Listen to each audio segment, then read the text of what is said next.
સુરતમાં આગની ઘટનાઓ બની છે ત્યારે સુરતના ઉધના વિસ્તારમાં આવેલા સોનલ ઇન્ડસ્ટ્રીયલમાં આગ લાગતા અફરાતફરીનો માહોલ સર્જાયો હતો। સુરતમાં ઘણા સમયથી આગની ઘટનાઓ બની રહી છે ત્યારે ઉધના વિસ્તારમાં આગની ઘટના બની હતી। ઉધના ખાતે આવેલ સોનલ ઇન્ડસ્ટ્રીમાં આગ લાગી હતી, જેની જાણ થતાં ફાયરની ટીમ સ્થળે દોડી ગઈ હતી અને આગ પર પાણીનો મારો કરી કાબુ મેળવ્યો હતો। આગમાં કોઈ જાનહાનિ ન થતાં હાશકારો અનુભવાયો હતો। Fire officer Rohit ખલાસી, Udhna fire station. જે સર જે આગનો કોલ કઈ જગ્યાનો હતો, કેવી રીતે કોલ મળ્યો હતો ને કેટલા સમય પહેલા જે આગનો કોલ મળ્યો હતો ને શું કારણ હતું? સોનલ ઇન્ડસ્ટ્રી ખાતે આગનો કોલ મળ્યો હતો 75 તો ફાયરમાંથી 3 ગાડીઓ રવાના થઈ, માન દરવાજા, ઉધના અને દિંડોલી। અહીંયા આવીને અમે જોયું તો થોડું પાછળ સંચાના 2 સંચામાં આગ લાગી હતી થોડી ઘણી, તો કે અમારા આવવા પહેલા એમણે હોલવી નાખી હતી પાર્ટીવાળાએ।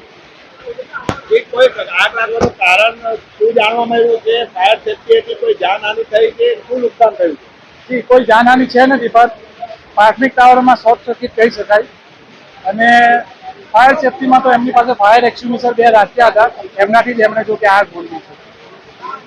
આગ કોઈ પ્રકારની કોઈ ઈજા, કોઈ જાનહાનિ સામે આવી છે? ના, કોઈ ઈજા કે જાનહાનિ જેવું છે નહીં।